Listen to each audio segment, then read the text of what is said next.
Bismillahirrahmanirrahim. Assalamualaikum warahmatullahi wabarakatuh. Selamat sore. Salam sejahtera bagi kita sekalian. Shalom, Om Swastiastu. Namo Buddhaya, salam kebajikan.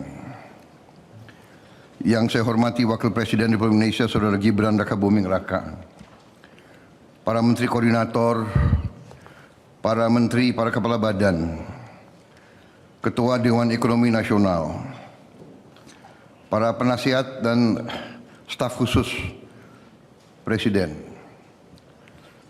Jaksa Agung, Kepala Badan Intelijen Negara, Kepala Kepolisian Negara Republik Indonesia, Panglima TNI, para Kepala Staf Angkatan Darat, Laut dan Udara, para Wakil Menteri, Wakil Kepala Badan, serta seluruh anggota Kabinet Merah Putih yang saya hormati dan saya cintai.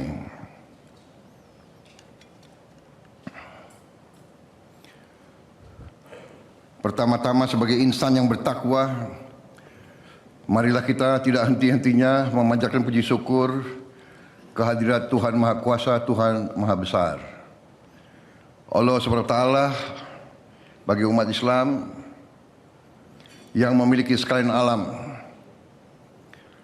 Hanya kepadanya kita berdoa dan hanya kepadanya kita meminta pertolongan. Kita bersyukur atas segala kebaikan, karunia, kesehatan, nafas yang masih diberikan kepada kita, dan terutama atas perdamaian dan kedamaian yang masih kita rasakan sebagai bangsa dan negara di tengah dunia yang penuh pertikaian, perang dan konflik. Hari ini saya sengaja melaksanakan sidang Kabinet Paripurna pertengahan tahun 2026 menjelang 17 Agustus 2026, di mana sudah secara tradisi Presiden Republik Indonesia menyampaikan sambutan beberapa hari sebelum 17 Agustus untuk menyampaikan kepada seluruh bangsa dan negara apa yang sudah dikerjakan selama 1 tahun kerja itu. Ini juga adalah kurang 3 bulan kita menjalankan mandat dari rakyat di tahap tahun kedua. Tanpa terasa waktu berjalan sangat cepat. Saudara-saudara, tentunya kita laksanakan Kabinet Paripurna ini untuk kita evaluasi apa yang sudah kita kerjakan. Dan saudara-saudara, saya kira tidak hanya saudara-saudara tapi saya sendiri, di tahun-tahun ini menjelang kita 2 tahun, kita telah bekerja dengan sangat keras dan sangat padat dan sangat cepat. Kadang-kadang dengan kita bekerja sangat keras, dengan kita bekerja sangat padat, kita sendiri tidak terlalu menyadari berapa banyak yang telah kita capai dalam 2 tahun pertama kita. Karena kita menghadapi masalah yang sangat besar. Kita menghadapi dunia yang penuh pergolakan, dan juga kita menghadapi kenyataan-kenyataan pahit yang harus kita akui merupakan tantangan kita bersama.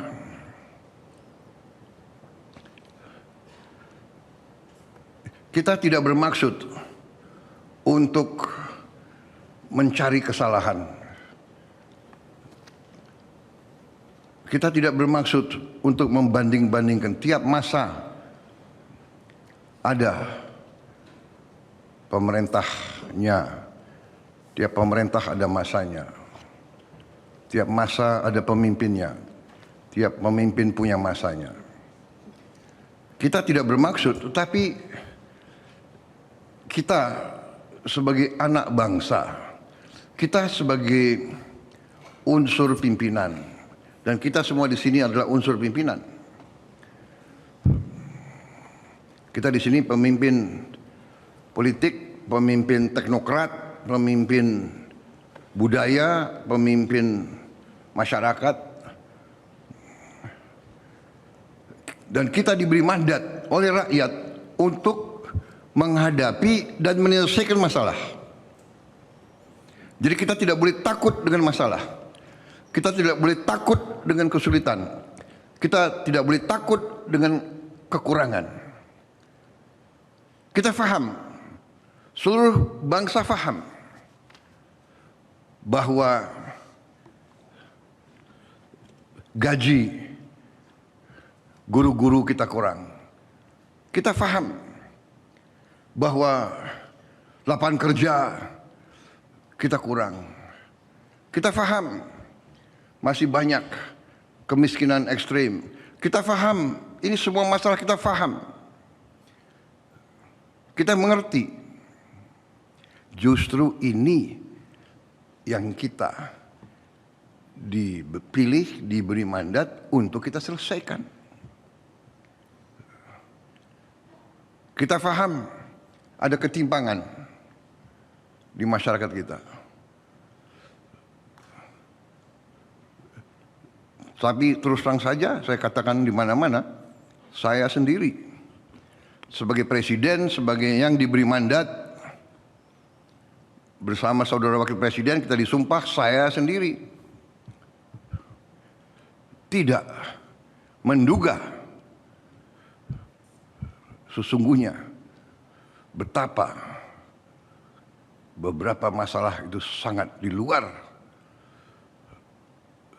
perkiraan kita.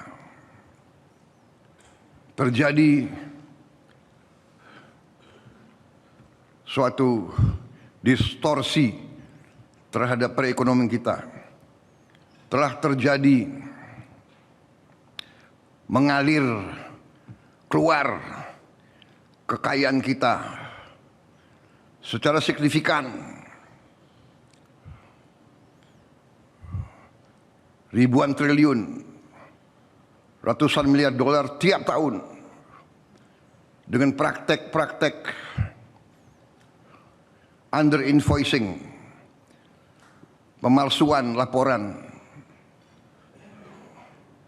Under invoicing adalah pemalsuan laporan perdagangan. Praktek-praktek transfer pricing, praktek-praktek penyelundupan, hal-hal yang sesungguhnya sungguh tidak masuk akal dan sesungguhnya tidak adil bagi bangsa kita. Dan ini bukan data dari kita, ini data internasional, ini data dari lembaga-lembaga internasional, ini data dari PBB. Di antaranya. Tapi seluruh bangsa sudah merasakan, semua pelaku ekonomi sudah mengerti hal ini, di dalam negeri dan di luar negeri, semua tahu negara penghasil kelapa sawit terbesar di dunia sempat berminggu-minggu hilang minyak goreng. Sesuatu yang tidak masuk di akal. Saudara-saudara,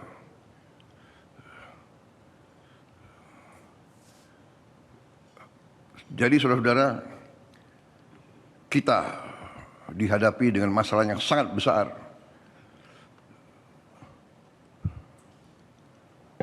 Dengan masalah yang vital. Kalau ini kita biarkan, kalau kebocoran ratusan miliar dolar kekayaan Indonesia dibiarkan terus keluar, kita bisa bayangkan nasib bangsa kita seperti apa.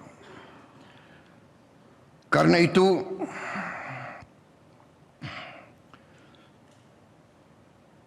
saya ingatkan, kita diberi mandat untuk menyelesaikan masalah, dan seharusnya kita bangga bahwa ternyata Dalam kurun waktu ini telah banyak masalah dan kesulitan yang telah kita selesaikan. Mungkin hitungan kita terakhir lebih dari 108 masalah, 110 masalah yang kita selesaikan dalam 1 tahun lebih 18 bulan pemerintahan kita. Ini prestasi yang bukan kecil. Kita rendah hati. Kita tidak mau menupuk-nupuk dada. Kita tidak mau dan kita tidak boleh besar kepala, tidak boleh sombong.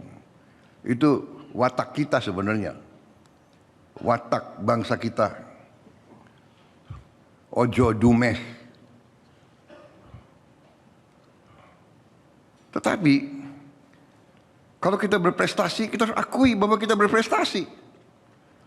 Tidak ada bangsa lain yang akan menghormati kita kalau kita tidak menghormati bangsa kita sendiri. Bangsa yang besar adalah bangsa yang bisa menghormati dan menghargai pahlawan-pahlawannya.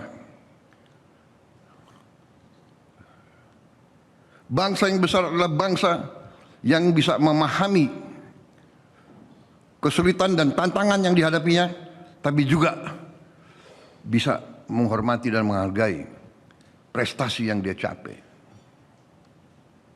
Saudara-saudara, tanpa kita sadar karena kita sibuk dengan bekerja, kita ternyata dalam tahap ini ada hal-hal yang sangat membanggakan. Saudara-saudara, setiap negara, setiap perekonomian itu pasti diukur. Dan kita punya ukuran. Kita harus bertanya, apakah bangsa itu bisa memberi pangan, memberi makan untuk rakyatnya? Itu yang paling mendasar. Untuk apa kita merdeka? Untuk apa kita punya NKRI? Kalau kita tidak bisa memberi yang paling dasar dari sebuah peradaban. Yang paling dasar adalah makan, pangan.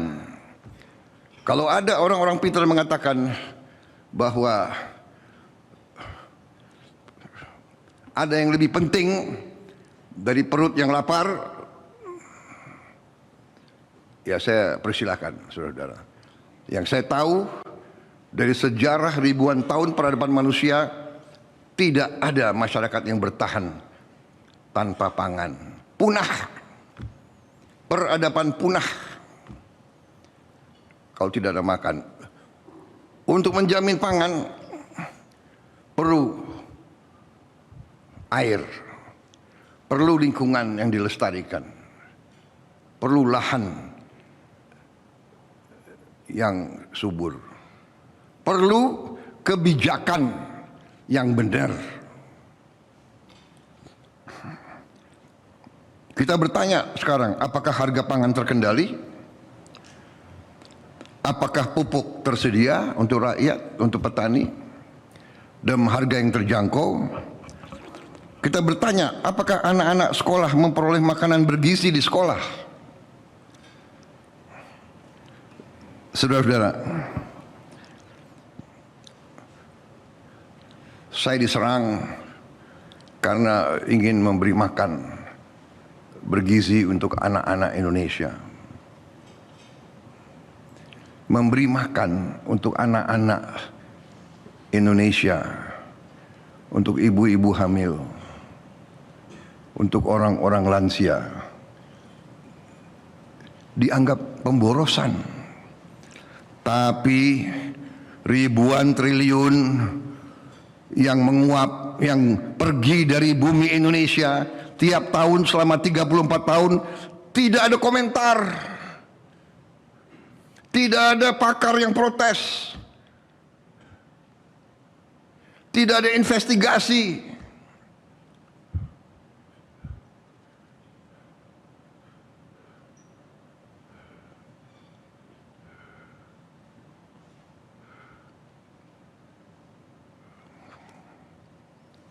Kita mau beri makan kepada anak-anak yang jelas-jelas minimal 1/4 anak-anak kita stunting. Sebagian besar juga tidak banyak yang tidak makan berangkat sekolah. Kita dituduh pemborosan. Kita dibilang ekonomi mau kolaps. Harga saham akan ambruk. Mata uang akan melemah. Alasannya karena boros.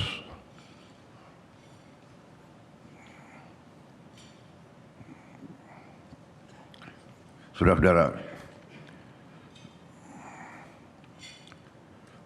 saya punya keyakinan bahwa fundamental pemikiran ekonomi dan politik bernegara yang disusun oleh pendiri-pendiri bangsa kita, saya punya keyakinan bahwa itu masuk akal, benar.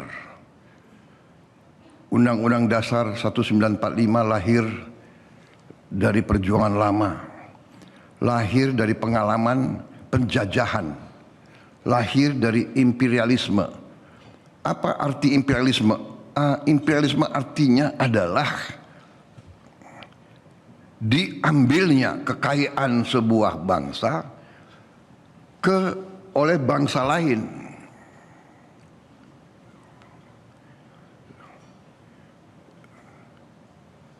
Dan masalah inilah yang membuat kita lemah dan tidak berdaya.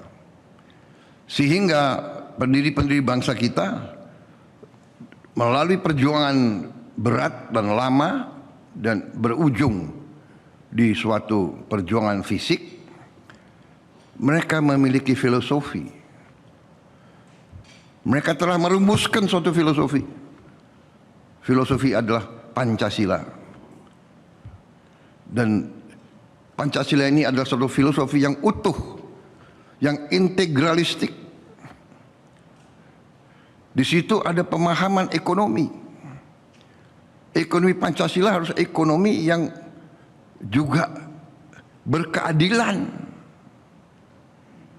Dan itu jelas-jelas tertera, tercantum dalam Undang-Undang Dasar 1945 ya, yang sedang kita jalankan. Kita sedang menjalankan Undang-Undang Dasar Negara Republik Indonesia tahun 1945. Kita sedang menjalankan pasal 33. Perekonomian disusun sebagai usaha bersama berdasarkan azas kekeluargaan.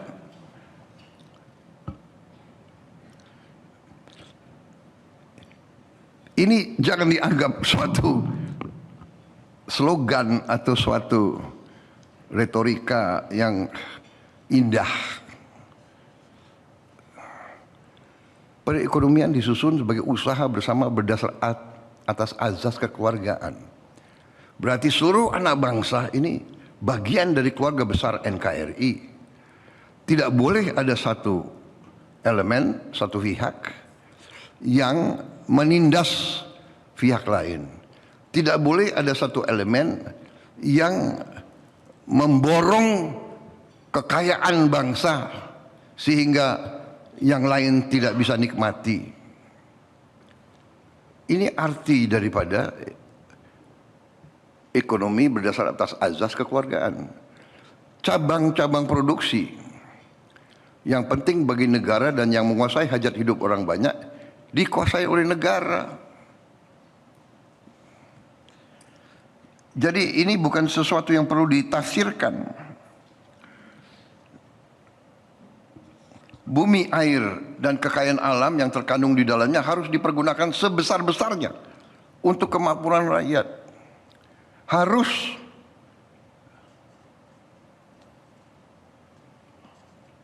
Digunakan. Ya. Dikuasai oleh negara dan dipergunakan untuk sebesar-besar kemakmuran rakyat. Saudara-saudara, juga kita juga melihat pasal 34. Ini perintah undang-undang, fakir miskin dan anak-anak yang terlantar dipelihara oleh negara. Ini sedang kita jalankan. Pasal 3 untuk mengamankan sumber daya ekonomi supaya kita dapat uang. Dari pasal 3 kita menjalankan pasal 34. Jadi itulah, kita tidak boleh membiarkan anak-anak orang miskin terus miskin. Kita tidak boleh membiarkan anak-anak tidak ada harapan sekolah.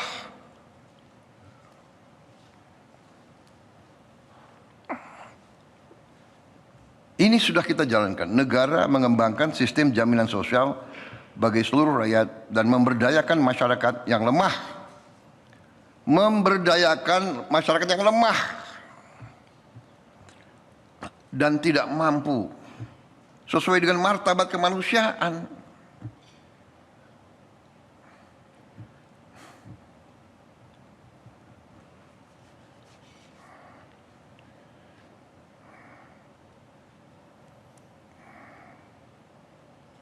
Negara bertanggung jawab atas penyediaan fasilitas pelayanan kesehatan dan fasilitas pelayanan umum yang layak. Negara bertanggung jawab atas penyediaan fasilitas pelayanan kesehatan dan fasilitas umum yang layak. Saudara, karena itulah kita menjalankan pemerintahan dengan bekerja dengan sangat keras. Saya terima kasih kepada seluruh anggota kabinet. Sebagian dari saudara-saudara bekerja tanpa diawasi karena saya konsentrasi kepada hal-hal penting dalam 2 tahun ini. Tapi saya lihat saudara-saudara berinisiatif.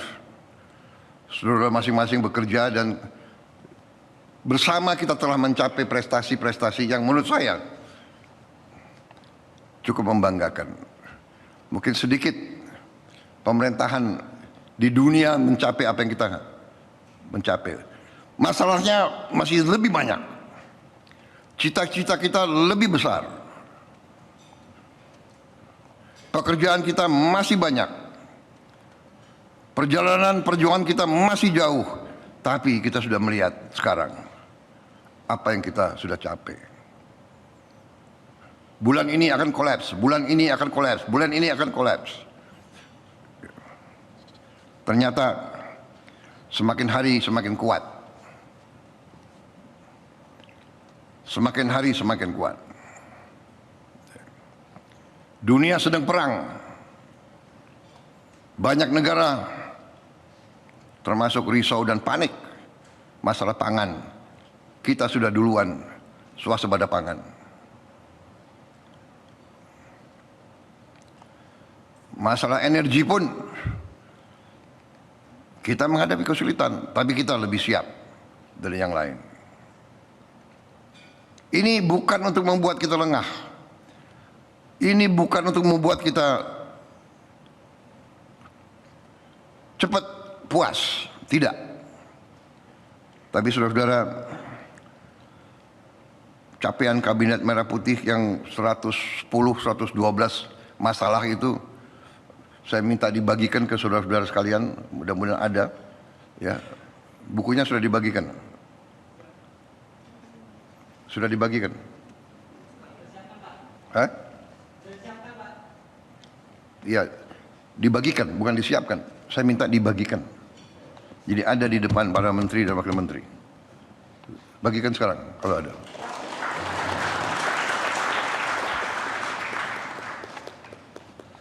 Ya saudara-saudara, Saudara-saudara, prestasi kita cukup besar. Prestasi kita nanti sejarah akan mencatat. Tadi saya sudah sebut, kita sudah swasembada pangan, 8 komoditas pangan. Cadangan beras kita tertinggi selama sejarah NKRI. Nilai tukar petani kita tertinggi selama sejarah NKRI. Kita sudah mencetak atau menghasilkan B50 solar dari kelapa sawit 50%. Kita tidak import lagi solar. Yang waktu itu banyak juga perlawanan.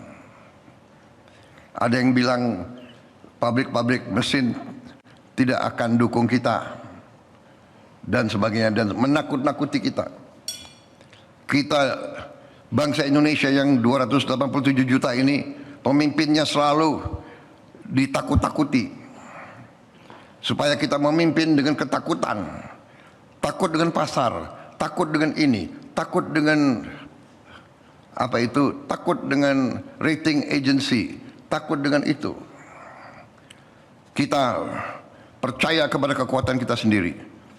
Kita percaya kepada hal-hal yang azazi, yang basic. Basic bukan menurut selera kita, basic menurut pakar-pakar dunia, basic menurut PBB, Sustainable Development Goal. Saudara-saudara, PBB sudah meramalkan bahaya kelaparan, food, energy, water, bahaya kelaparan. Mereka canangkan SDG pertama untuk semua bangsa di dunia. SDG pertama adalah no poverty. Tidak ada kemiskinan.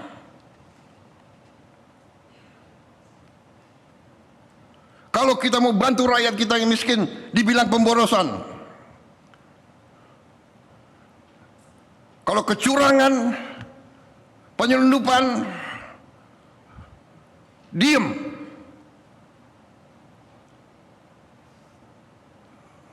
Orang besar kasih kredit terus triliunan. Orang kecil nggak boleh terima apa-apa.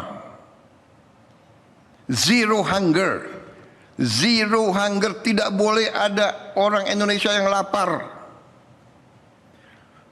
Saya minta belajar, kita belajar dari negara-negara lain. Jangan malu belajar. Kirim tim ke India, kirim tim ke Brazil, kirim tim ke Tiongkok, kirim tim ke negara-negara Vietnam. Belajar bagaimana mereka hilangkan kelaparan. Tidak boleh anggota G20 Indonesia ada rakyat yang lapar.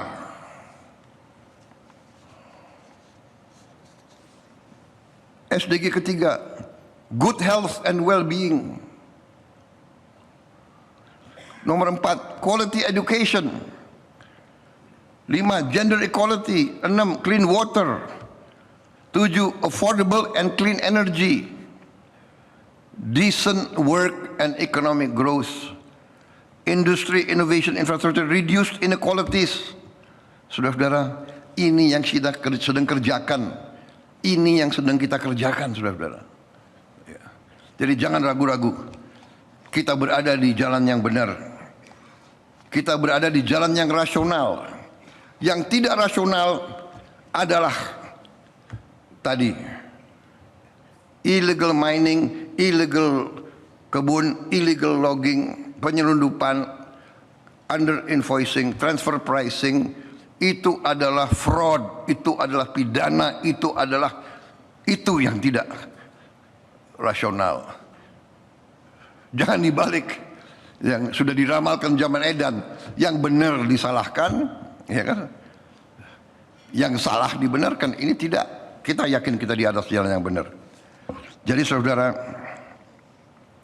salah satu prestasi kita yang nanti akan dikenang oleh sejarah, saya percaya, untuk pertama kali dalam sejarah bangsa Indonesia, kita telah berhasil membangun satu dana kedaulatan yang kita sebut Danantara, dana kedaulatan. Danantara singkatan Daya Anagata Nusantara. Daya energi, Anagata masa depan Nusantara, tanah air kita. Jadi Danantara adalah suatu dana kedaulatan di mana tabungan-tabungan kekayaan aset-aset negara disatukan, dikonsolidasi, dimanage dengan rapi. Dan ini menjadi cadangan, ini menjadi energi untuk masa depan Indonesia, untuk anak, cucu, dan cicit kita. Dan alhamdulillah, kita untuk pertama kali dalam sejarah kita punya dana kedaulatan ini, Danantara ini yang nilai asetnya bernilai lebih dari 1.000 miliar dolar. Yang selama ini sering tidak bisa kita pantau, sering kita tidak mengerti kekayaan kita di mana. Saudara-saudara, saya masuk kabinet sebelum ini, kabinetnya Presiden Joko Widodo. Saya mengikuti, tapi saya belum menguasai angka-angka.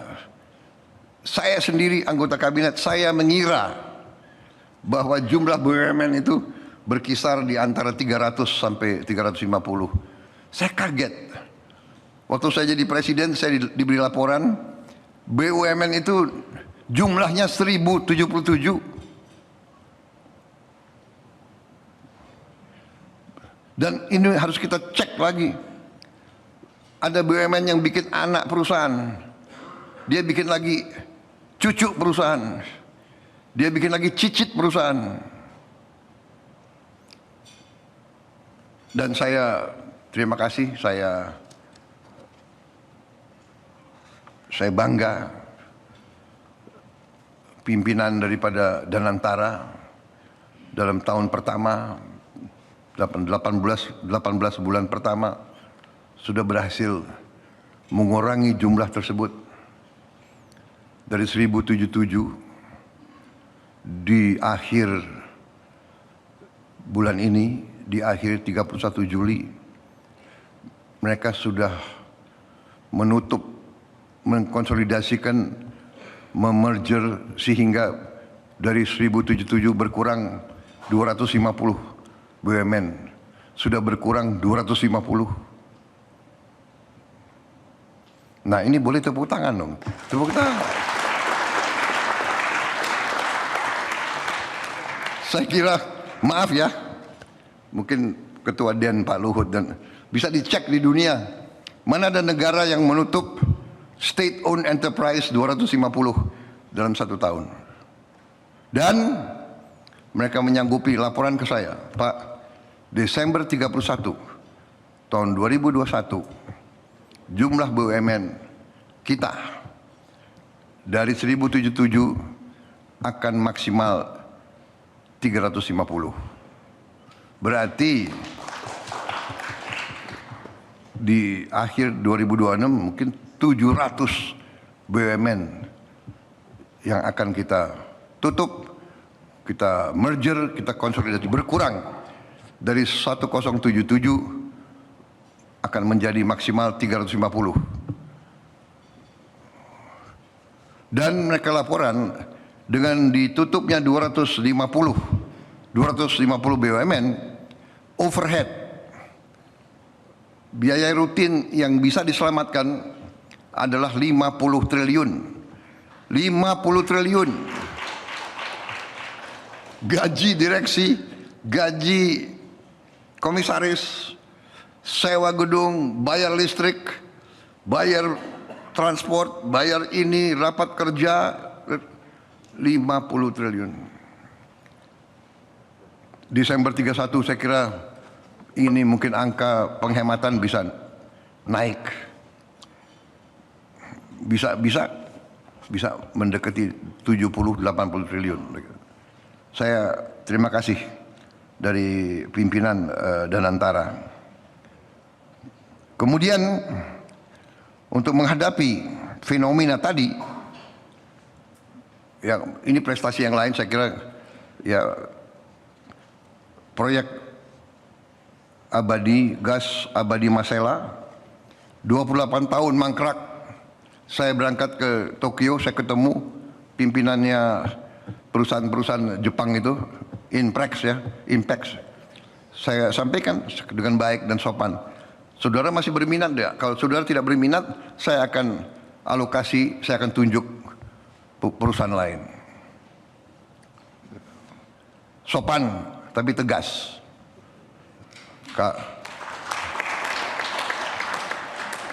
Ya, sebagai bangsa Indonesia yang ramah, nggak mungkin kita kasih ultimatum kan? Bukan ultimatum itu, himbauan. Benar itu, saya. Yang mulia, apakah Jepang masih berminat? Masalahnya bangsa Indonesia sangat butuh energi, sangat butuh devisa. Habis itu pulang-pulang ya, kalau Menteri SDM boleh saya tekan-tekan ya, nggak apa-apa kan tekan-tekan. Saya bilang, Menteri SDM 6 bulan tidak ada kegiatan, cabut. Sekarang kita tidak toleransi. HGO, HGB, SIUP, izin kita beri. 2 tahun tidak ada kegiatan, 2 tahun tidak ada kegiatan, cabut.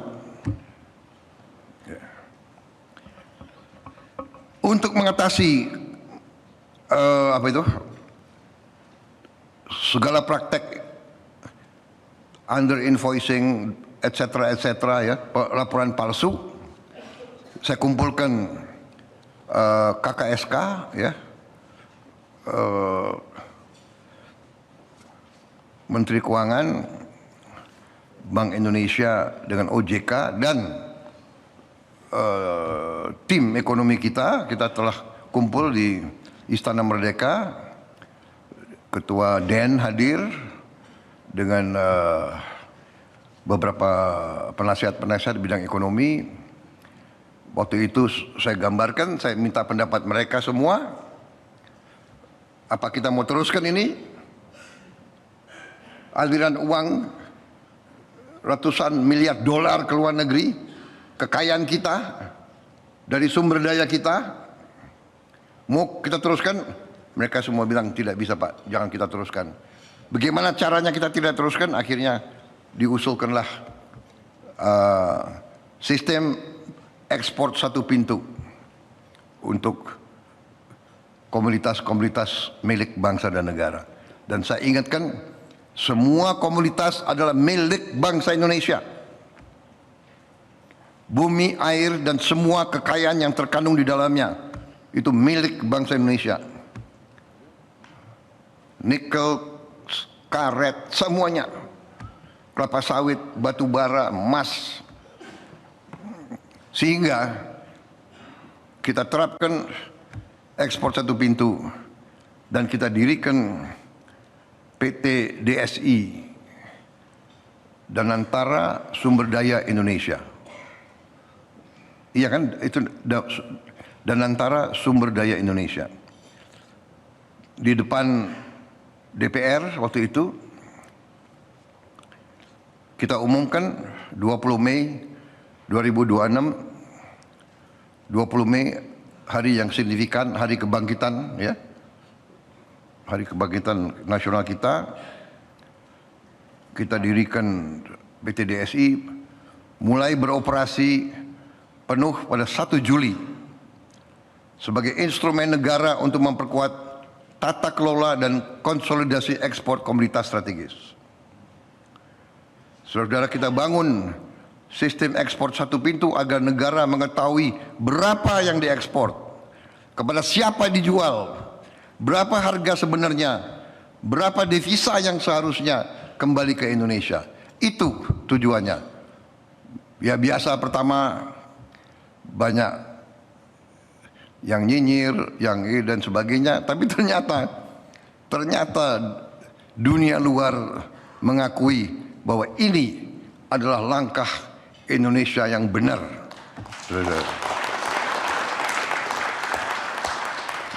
Ada kekuatan-kekuatan, kelompok-kelompok tertentu yang selalu ingin Indonesia kolaps. Saya tidak mengerti. Dia itu anak bangsa mana? Saya tidak paham. Saya tidak paham benar-benar. Ya kan? Selalu meramalkan kolaps yang nggak bagus gitu loh. Iya kan? Jadi sebetulnya itu bukan ramalan. Menurut saya itu doa dia. Doa dia bahwa Indonesia kolaps. Doa dia bahwa Indonesia terus miskin. Sehingga saya benar-benar meragukan. Di mana patriotisme dia? Di mana cinta tanah air dia? Saudara-saudara, dengan ekspor sumber daya alam satu pintu, ya, kita mengadakan tahap transisi dan kita harapkan nanti 1 September 2026 implementasi penuh. Kemudian proses ini semua akan membuat kita benar-benar faham benar kemana uang kita. Sebagai contoh, kelapa sawit selama ini banyak dijual dari Indonesia, resmi kontrak harganya 17.000 CPO ya, 17.000 per 17.000 rupiah ya. Iya benar, Menteri Pertanian. 15.000 per kilo. Pada harga di internasional, harga di Eropa, di Rotterdam itu 27.000. Kita 14.000, 15.000, mereka harga sebenarnya 27.000. Siapa yang nikmati 13.000? Hampir 50%.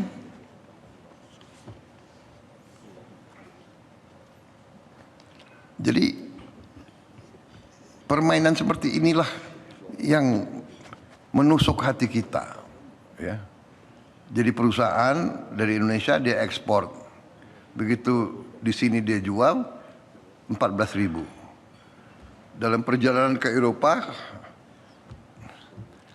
konon kabarnya berubah-ubah lagi dealnya, kontraknya, sehingga di sana 27.000. Jadi kita hilang 50% kekayaan kita. Satu kali perjalanan kita hilang 50% kekayaan kita. Jadi kita sekarang tegakkan, dan saya terima kasih saya dapat laporan dari saudara Rozan, CEO dari Danantara, ya, bahwa baru 1 bulan 2 minggu bekerja, PT DSI beroperasi, PT DSI sudah mengelola devisa sebesar lebih 10,5 miliar dolar. Dalam 1 bulan 2 minggu, saudara-saudara. Ya. Dan ternyata dari angka yang masuk, sebelum ada PT DSI, gap perbedaan antara harga dijual di Indonesia dan harga dijual internasional itu kurang lebih beda minimal 30%. Mendekati 40-45%. Begitu ada PT DSI, udah hampir menyatu. Saya lihat grafiknya. Jadi karena kita tegas meneruskan praktek ini praktek penipuan. Meneruskan, semua izin kita cabut. Saya tidak pandang bulu. Kita cabut semua izin mereka yang tidak mau patuh kepada hukum di Negara Kesatuan Republik Indonesia.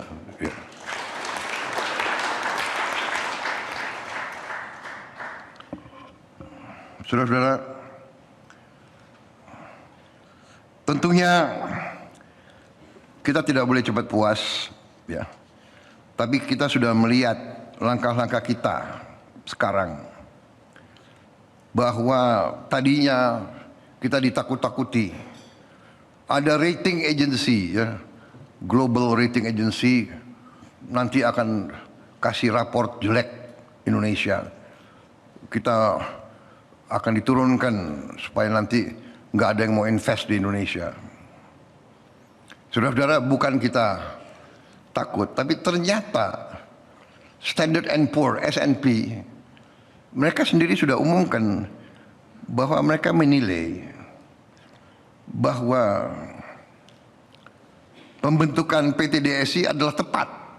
Mereka yang mengatakan bahwa itu langkah tepat bagi bangsa Indonesia, saudara. Dan itu bisa meningkatkan penghasilan kita, revenue kita. Kemudian mereka tetap tidak menurunkan outlook. Kita tetap outlook stable.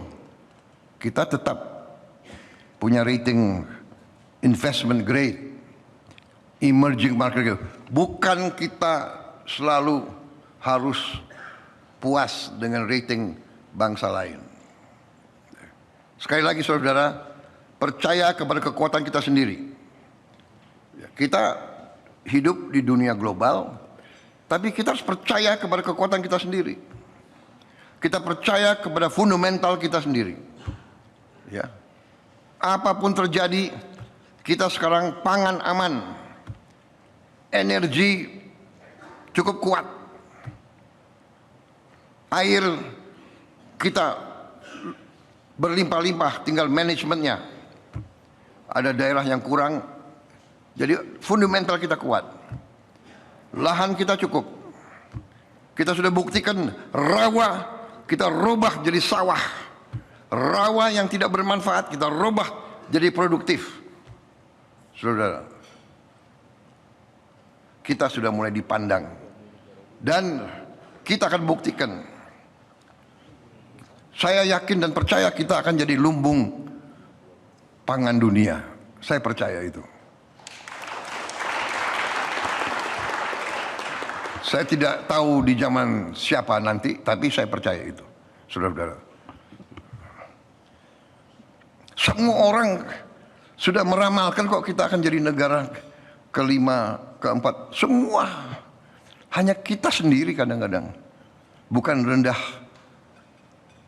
hati, mengarah ke rendah diri. Ya kan? Saudara-saudara,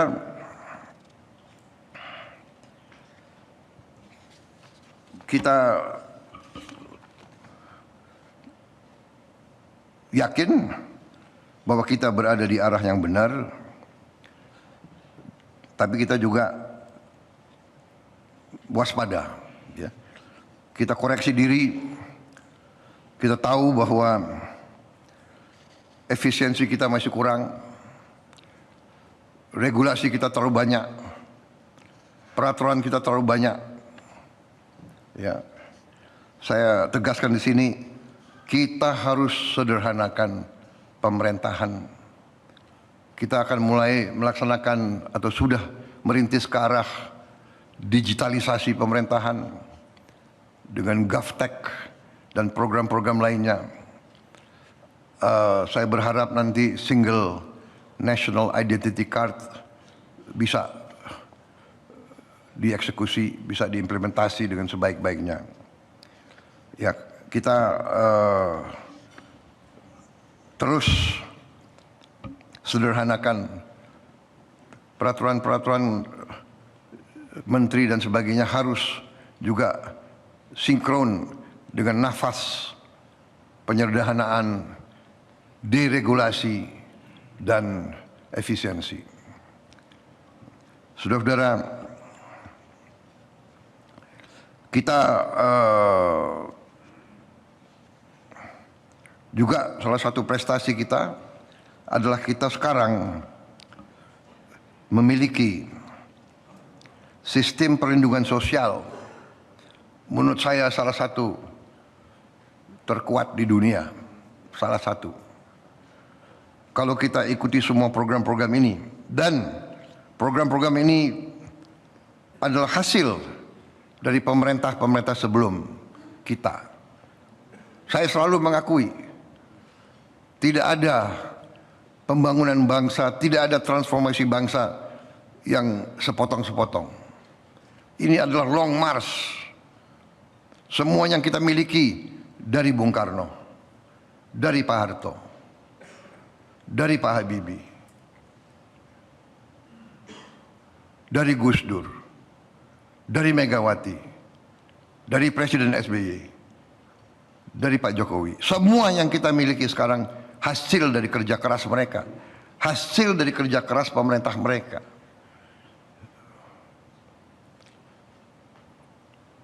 Tugas kita, apa yang sudah dicapai, kita lestarikan, kita bangun, kita perbaiki. Kalau ada kesulitan dan kekurangan dan kesalahan bangsa, bukan orang, bukan rezim, tapi bangsa. Kekeliruan, kadang-kadang kekeliruan kita sebagai bangsa. Dulu berbondong-bondong semua pakar, semua intelektual, hampir 99%, semua berbondong-bondong mengelu-elukan neolib, kapitalisme. Ya tidak salah mungkin Presiden Soeharto dikelilingi penasihat-penasihat yang menyarankan, ya kan?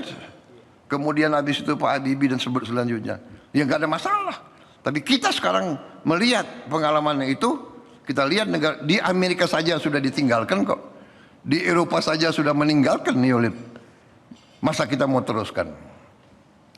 Ya, jadi ini saya tegaskan. Ternyata kita punya sistem perlindungan sosial, negara kesejahteraan, welfare state, salah satu terkuat di dunia. Kalau kita lihat program satu-satu, dan sebagian program-program ini dilaksanakan oleh presiden-presiden sebelum kita, pemerintah sebelum kita. Jadi itu yang saya mengajak, jangan kita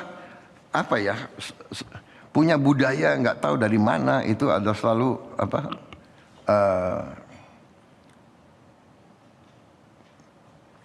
selalu mencari kekurangan dan kesalahan, habis itu mencaci maki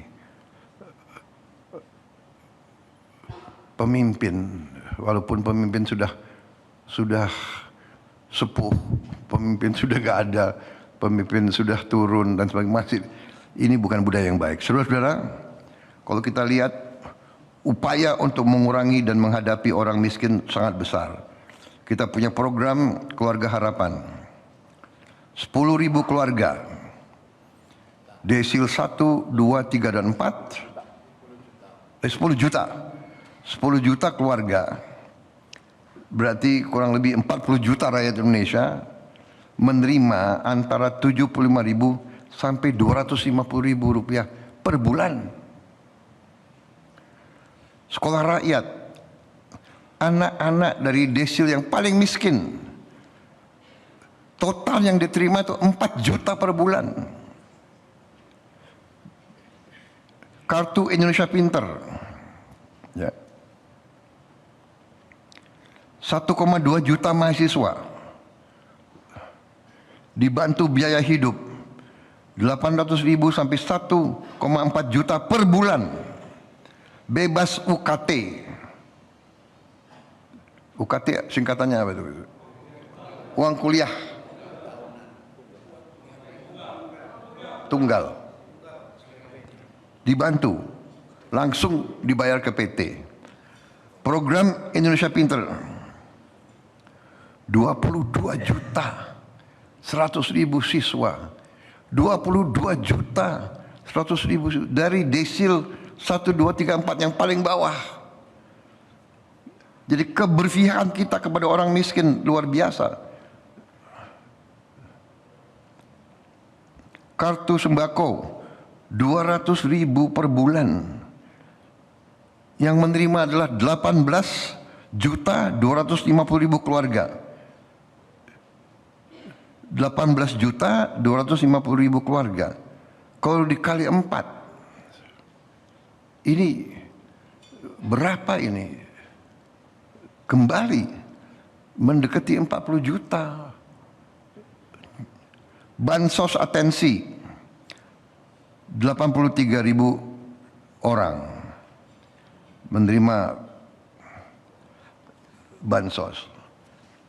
Jaminan kesehatan nasional.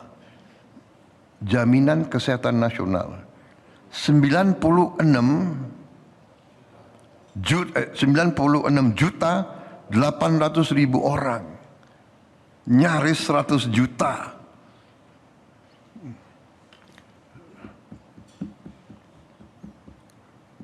Dua 20 kali lebih besar dari Singapura.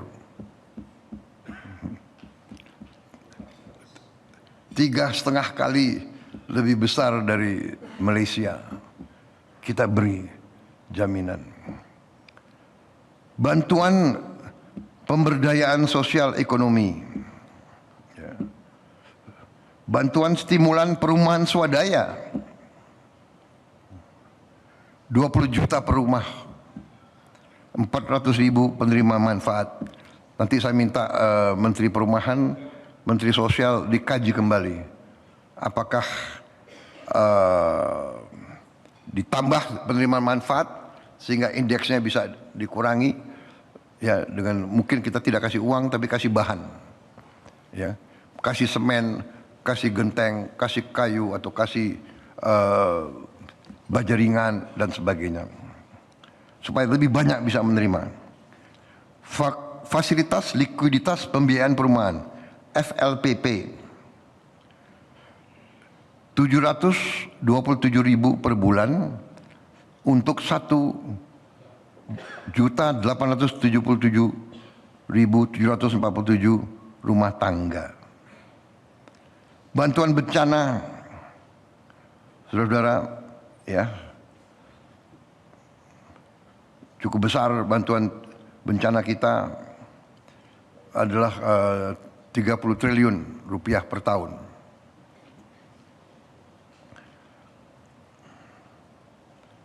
Subsidi LPG 66.400.000 rumah tangga menerima subsidi LPG. 66.400.000 rumah tangga. 2 kali Malaysia. 12 kali Singapura. Boleh juga ya pemerintah Republik Indonesia. Saudara-saudara, saudara bangga jadi menteri, bangga jadi pemerintah Indonesia. Ya. Saudara-saudara, tanpa kita sadari sebetulnya what we have achieved.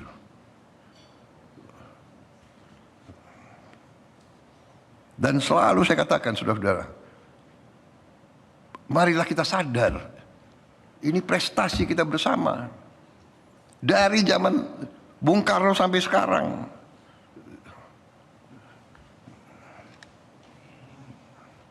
Subsidi dan kompensasi solar.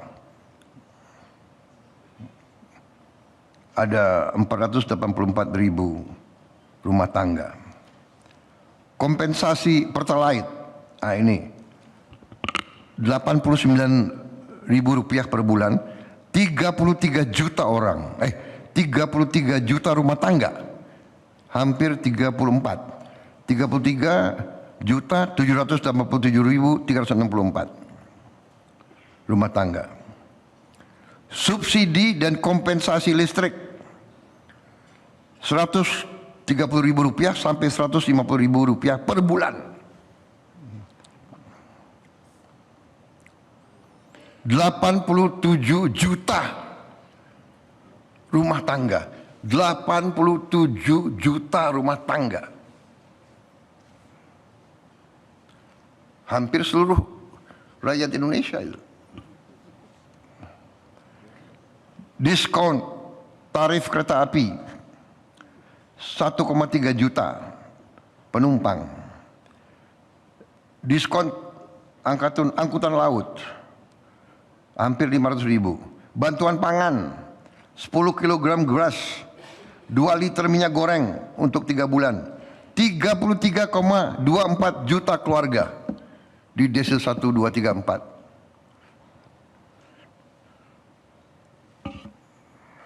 Tunjukkan negara mana seperti kita. Pasti ada yang lebih hebat, pasti. Tapi untuk bangsa Indonesia, not bad lah, ya. Jangan anggap enteng kita terus.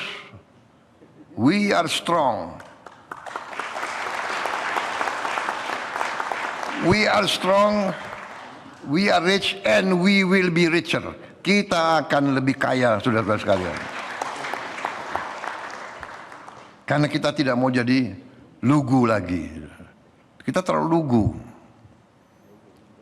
Lugu, terlalu naif, ya, terlalu baik. Wartawan masih ada ya? Masih ada. Tentunya. Makan bergizi gratis, MBG. Ya.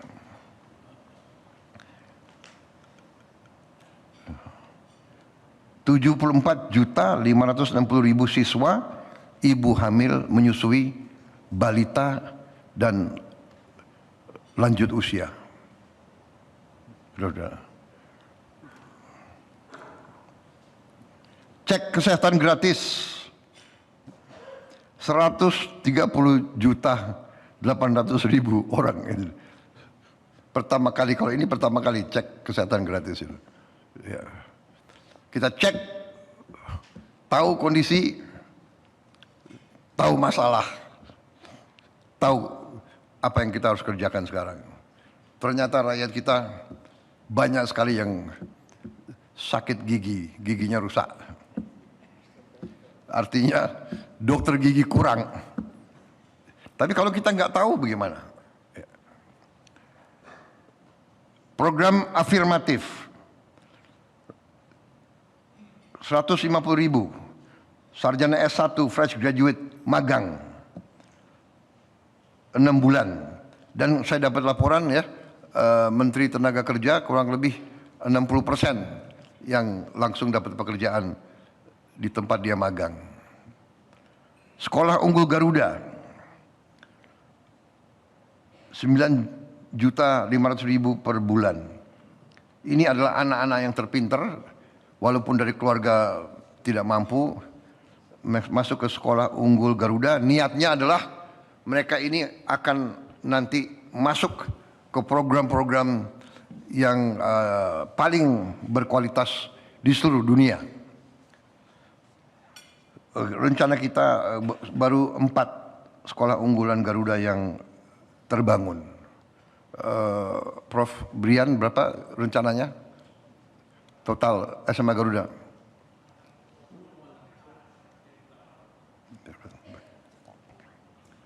Beasiswa LPDP 23.289 mahasiswa untuk dalam negeri dan luar negeri. Beasiswa S1 Garuda, beasiswa S1 Unhan, beasiswa Sekolah Taruna Nusantara, subsidi pupuk Rp334.166 per bulan. Penerimaan manfaat 14.205.757 petani dan pembudidaya ikan menerima subsidi pupuk.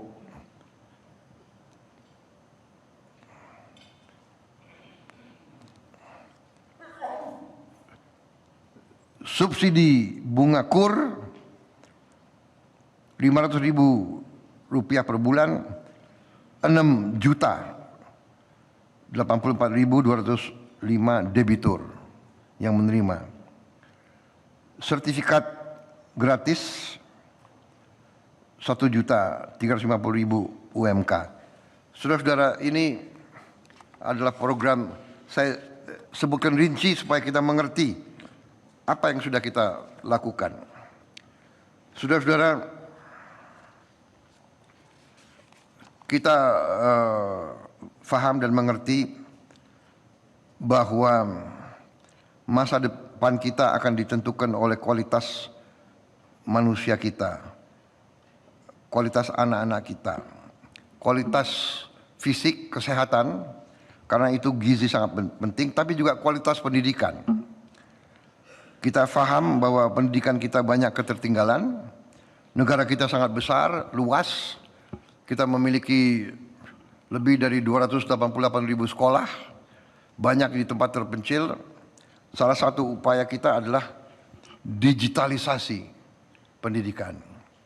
Kita sudah membagi interaktif flat panel, layar pinter di seluruh sekolah Indonesia. 1 per sekolah tahun lalu sudah kita bagikan. Tahun ini kita akan tambah 3 kelas per sekolah. Saya harapkan di akhir 2026 akan sudah tersampaikan, terkirim kurang lebih tambahan 700.000 panel pinter atau smart digital panel di seluruh sekolah Indonesia akhir Desember 2026 atau semester pertama 2027. Apa artinya ini? Artinya bahwa anak-anak kita dan guru-guru kita di seluruh Indonesia punya akses untuk materi pembelajaran terbaik. Baru saja kita dapat berita bagus dari PBB, ya, International Telecommunication Union, memberi penghargaan tertinggi kepada kita Indonesia dari 122 negara, ya, dalam kategori e-government dan kategori digitalisasi pendidikan.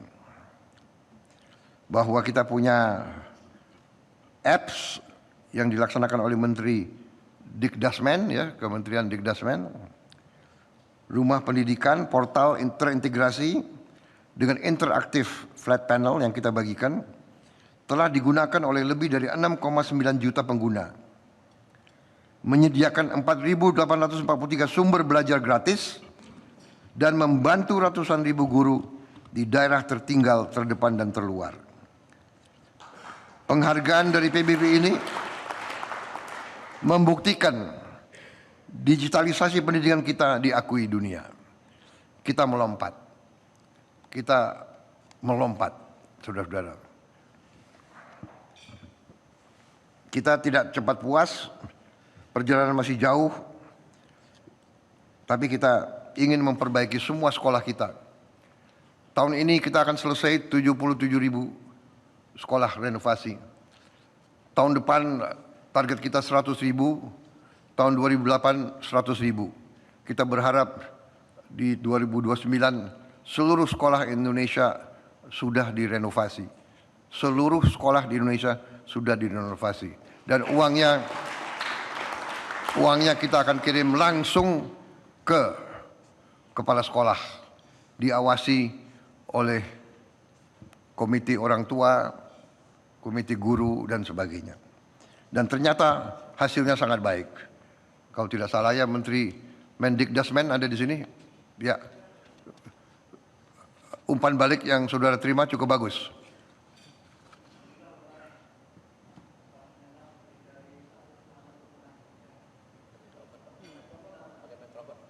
Ya. Baik. Terima kasih.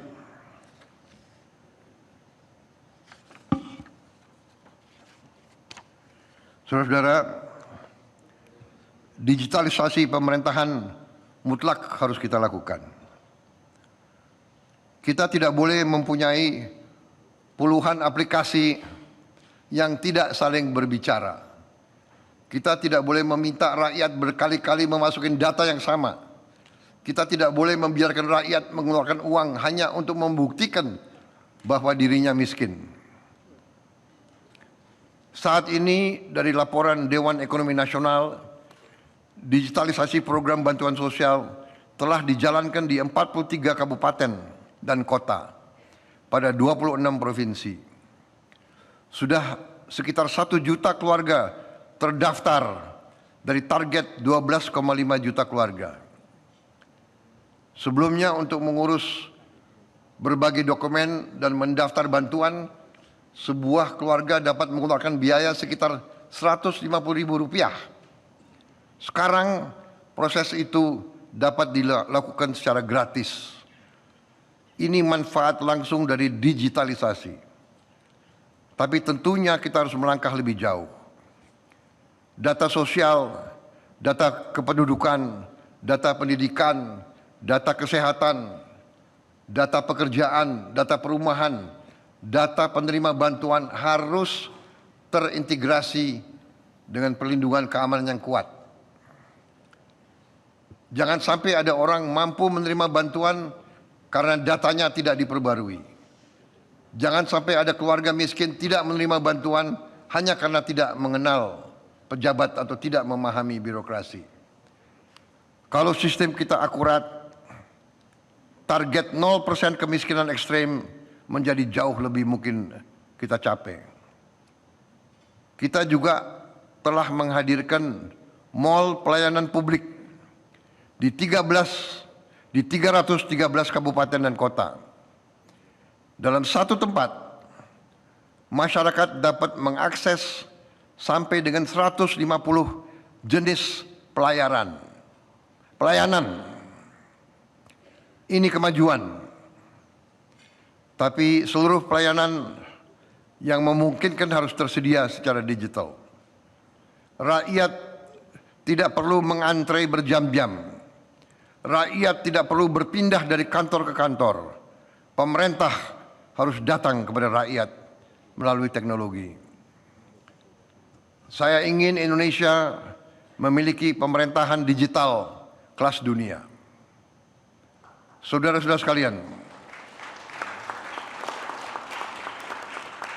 dalam buku yang sudah dibagikan kepada saudara-saudara, ya, telah dicatat 108 masalah kronis bangsa yang kita pecahkan melalui berbagai keputusan pada 18 bulan pertama pemerintahan. Sekarang pemerintahan kita telah berjalan 20 bulan. Tentu sudah lebih banyak lagi persoalan yang kita selesaikan. Kita telah mencapai prestasi-prestasi yang sudah saya singgung tadi. Saudara-saudara, salah satu juga yang kita telah berhasil adalah mendirikan bank emas.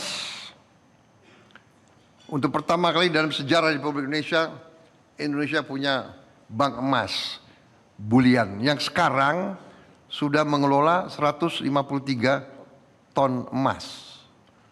Sudah mengelola. Dan 153 ton emas ini nilainya berapa Pak Rozan? 20 miliar dolar. Jadi dalam satu tahun, bank yang kita dirikan 1 tahun yang lalu sekarang sudah mengelola emas senilai 20 miliar dolar. Ini juga kekuatan ekonomi yang dilihat oleh dunia juga. Dan saya percaya di tahun-tahun mendatang ini akan juga meningkat. Jadi kita ternyata diam-diam kita telah mencapai prestasi-prestasi yang berskala dunia. Saya kira boleh dicek bank mana, bank emas mana ya yang memiliki 153, yang mengelola 153 ton emas dalam 1 tahun. Saudara-saudara, gaji hakim yang telah 12 tahun tidak naik, kita telah naikkan. Untuk berapa jenjang naiknya hampir 300%, 280%. Sudah saya umumkan kemarin, Ketua Mahkamah Agung lapor ke saya bahwa Ketua Mahkamah Agung Singapura cerita kepada dia, Ketua Mahkamah Agung Indonesia, bahwa gaji penerimaan Ketua Mahkamah Agung Indonesia sudah di atas Ketua Mahkamah Agung Singapura. Dan juga gaji rata-rata hakim Indonesia yang paling junior sudah di atas gaji rata-rata hakim junior Malaysia. Lumayan juga. Kita ingin hakim-hakim kita hidup baik. Saya juga perintahkan Menteri Perumahan prioritaskan rumah-rumah untuk hakim. Di seluruh Indonesia, hakim, panitera, dan petugas mahkamah saya kira tidak sampai 9.000 orang. Jadi bisa diprioritaskan ya perumahan untuk mereka. Kita tidak mau hakim kita hidupnya tidak bagus. Kita tidak mau hakim kita tidak punya harga diri. Kita tidak mau hakim kita tidak punya kehormatan. Kita tidak mau hakim kita bisa disogok. Saudara-saudara, kredit macet UMKM yang selama belasan tahun telah menghambat para pengusaha kecil kita untuk meneruskan pekerjaan dan usaha mereka, kita telah selesaikan sejak November 2024. Kita telah beri pengampunan ke mereka. Juga mulai dari sampai dengan Juli 2026 dari 5.000 jembatan desa yang sangat diminta oleh rakyat desa 5.000, kita sudah selesaikan 1.000 sudah dibangun dan sisanya bisa selesai dalam waktu dekat. Akhir tahun 2026 kira-kira berapa Kepala Staf Angkatan Darat sebagai Ketua Satgas? 5.000 akan selesai 2026. Bagus, terima kasih.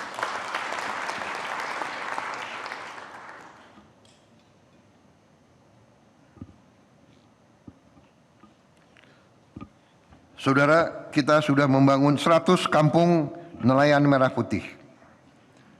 Target kita akhir tahun lebih dari 1.000 kampung nelayan merah putih harus beroperasi. Saudara-saudara, kita sudah mulai beroperasi lebih dari 1.000 koperasi daerah merah putih, koperasi desa merah putih. Tentunya baru 1,5 bulan beroperasi, banyak kekurangan. Ada yang belum listriknya belum baik, ada yang airnya belum baik, ada yang belum dapat internet, dan sebagainya. Tapi dalam waktu dekat saya mendapat laporan akhir tahun ini kita bisa selesaikan 30.000 koperasi desa dan kelurahan merah putih. 30.000. Saya kira ini juga jarang ada negara yang berhasil membuat 30.000 koperasi dalam 1,5 tahun. Karena koperasi ini adalah koperasi operasional, bukan koperasi di atas kertas. Tiap koperasi punya gudang, tiap koperasi punya kamar pendingin, sehingga panen dari rakyat petani di desa itu tidak akan hangus, tidak akan pusol, bisa disimpan. Tiap koperasi akan punya 2 truk. Sekarang mungkin baru 1 dan akan datang secara bertahap. Tiap koperasi akan punya gerai-gerai. Tiap koperasi akan menjual obat generik murah. Tiap koperasi akan punya bengkel untuk memperbaiki alsintan. Tiap koperasi akan menyalurkan semua barang-barang subsidi. Barang subsidi adalah milik rakyat, tidak boleh diperdagangkan. Saudara-saudara, untuk pertama kali dalam sejarah Republik Indonesia, pemerintah akan punya jalur, akan punya suatu pegangan rantai pasok, supply chain retail chain dari pusat sampai ke desa. Pertama kali dalam sejarah. Kita sekarang tidak bisa kita di blackmail. Tidak bisa nanti ada barang langka. Tidak bisa nanti ada tim menimbun barang di saat kritis. Mau Idul Fitri barang langka. Mau tahun baru barang langka. Tidak bisa karena kita akan mengerti di mana langka, di mana lebih. Suatu desa kelebihan telur, di desa lain kurang, kita akan faham dan mengerti, dan kita akhirnya akan lebih baik dan lebih cepat untuk mengendalikan inflasi. Saudara-saudara, khusus untuk Koperasi Desa Merah Putih ini, saya ingin jelaskan sedikit. Niatnya tadi adalah untuk menghilangkan rentenir. Rentenir itu hidupnya adalah dengan mengisap darahnya petani kita. Dengan bunga 1% sehari, tidak mungkin petani produsen kita bangkit. Tadinya tujuannya itu. Ternyata kita menemukan bahwa rantai pasok ini bisa memicu, menghemat ratusan triliun rupiah. Saya minta dipasang slide itu. Ya, rantai pasok perdagangan bahan pokok. Kalau kita lihat selama ini petani jual ke pedagang pengumpul ke distributor, distributor ke subdistributor, subdistributor ke pedagang grosir ke pedagang retail, 1, 2, 3, 4, 5 pihak, baru ke konsumen. Ternyata setelah diriset oleh Menteri Pertanian, keuntungannya yang diambil oleh pihak penengah ini adalah 30-40%. Jadi 300 diperhitungkan 313 triliun. 13 triliun. Jadi yang dinikmati oleh petani hanya 30%, sepertiga. Ya, yang dinikmati oleh konsumen 30%, yang 40% dinikmati oleh middleman. Ya, sulit untuk ada kemakmuran. Dengan Koperasi Merah Putih KDMP, marginnya kurang lebih 5-10%. Saya kira koperasi ambil 5% sudah cukup. Berarti sisanya bisa dinikmati petani dan konsumen. Ini adalah keamanan ekonomi jangka panjang. Sehingga saudara-saudara bisa kita bayangkan, kalau 250 triliun beredar di rakyat, itu ada istilah para ekonom ajarkan kepada saya. Ya, saya bukan ekonom, saya hanya dapat pelajaran dari ekonom-ekonom. Itu ada namanya velocity of money. Jadi kalau 1 rupiah beredar di masyarakat, kegiatan ekonomi yang ditimbulkan bisa 2, 3 sampai 4 kali lipat. Kalau minimal 2 kali berarti 600 triliun atau 500 triliun minimal akan beredar di rakyat kita di bawah. Kalau sampai 3 kali 4 kali itu kita bisa bayangkan, saudara-saudara. Jadi ini saya kira sangat strategis. Tentunya usaha besar ini pasti banyak kekurangan. Sama dengan MBG, ada kekurangan, ada penyelewengan, ada penyimpangan, tapi kita segera bertindak, kita segera memperbaiki, ya kan? Kita sedih ada oknum-oknum, ada pribadi-pribadi yang ingin cari kekayaan dari sesuatu pekerjaan atau suatu usaha yang begitu besar, begitu mulia untuk rakyat. Tapi apa boleh buat, kalau itu memang penyakit harus kita hadapi. Dengan sedih kita tindak, ya. Dan kita terus akan tindak. Sekali lagi berkali-kali saya bilang bahwa percayalah, kita tidak akan pilih kasih, kita tidak akan tebang pilih, kita tidak akan tidak bertindak terhadap penyelewengan. Tentunya kita butuh kearifan kadang-kadang. Waktunya kapan, bila mana, di mana, bagaimana. Ya. Karena kita ingin menyehatkan badan Indonesia. Kalau ada orang umpamanya kena kanker, jalan pintas bisa, potong aja tangannya, atau potong aja kakinya, kan begitu.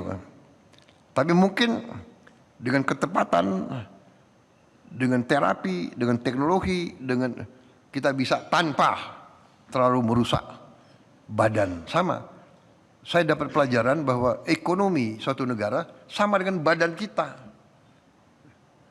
Kalau kita melihara badan kita dengan baik, ekonomi badan kita akan sehat.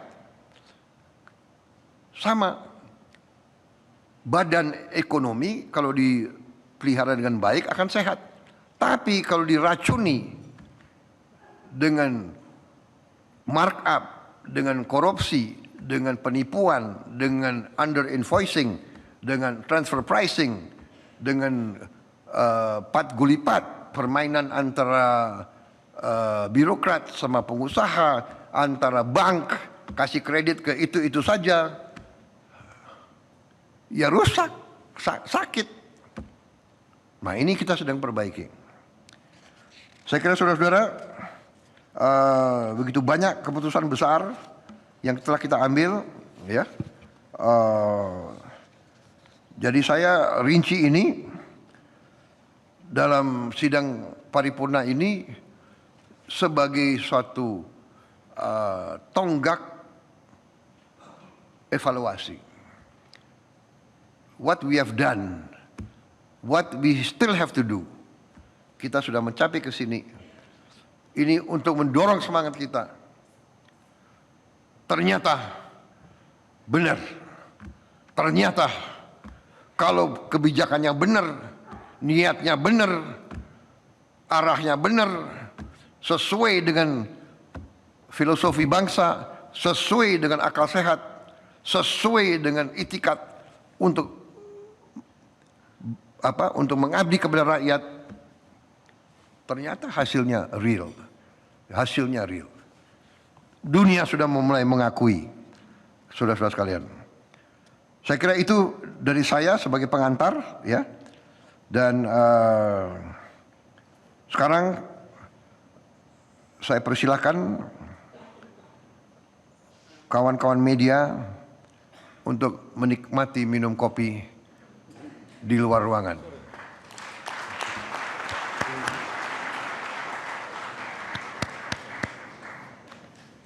Ini pengantarnya sudah 1 jam 40 menit. Nanti menteri-menteri yang ingin beri laporan atau tanggapan, ya, tolong nanti Mensagnek diringkas.